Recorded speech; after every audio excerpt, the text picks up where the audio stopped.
during the height of the Cold War, just before the Cuban Missile Crisis, President Kennedy signed a memorandum basically ordering that nuclear weapons have a device installed on them that would require an 8-digit code before there could be a launch, and only the president could authorize that 8-digit code. And that would have been a great deterrent to any rogue member of the military or some terrorist coming along and launching without the president's permission. I say it would have been because the fact is, from 1962, from the implementation to 1977, the Strategic Air Command, wanting to have, the flexibility to launch a nuclear weapon when they thought they needed to, they just decided to ignore the presidential order and instead made sure that all of the missile password devices were set to 00000000. Genius.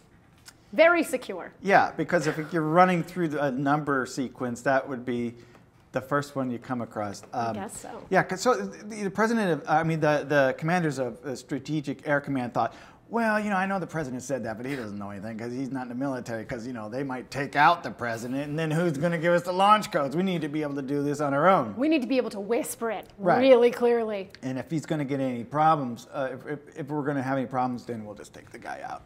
Dr. Bruce Blair, former Minuteman ICBM launch control officer and president of the World Security Institute, tells us, and something that we really didn't want to hear, and it's in his paper called Keeping Presidents in the Nuclear Dark. He wrote this: the Strategic Air Command in Omaha quietly decided to set the locks to all zeros in order to circumvent this safeguard. During the early to mid-70s, during my stint as a Minuteman launch officer, they still had not been changed.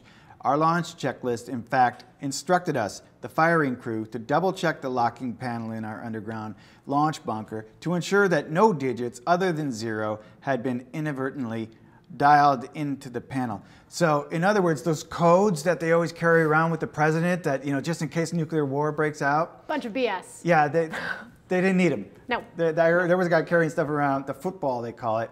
It was unnecessary because the codes wouldn't have worked. Wouldn't have mattered. They would have been like, oh, we got the code, don't worry. And it's not the one in your bag.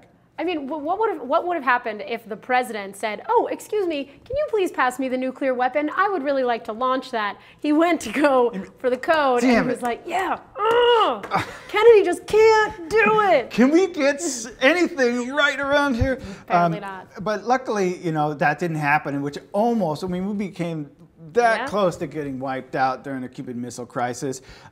Blair goes on to say this. He says, SAC remained far less concerned about unauthorized launches than about the potential of these safeguards to interfere with the implementation of wartime launch orders. And so the secret unlock code during the height of the nuclear crises of the Cold War remained constant at 00000000. That is, what do you say to that? That's just like stupidity compounded upon stupidity for the sake of mild efficiency, if you will. It's mind-boggling because every one of the people who worked in the silos knew they didn't need any authorization from the president in order to launch. So somebody could have gone rogue, like Strangelove or something, and just gone.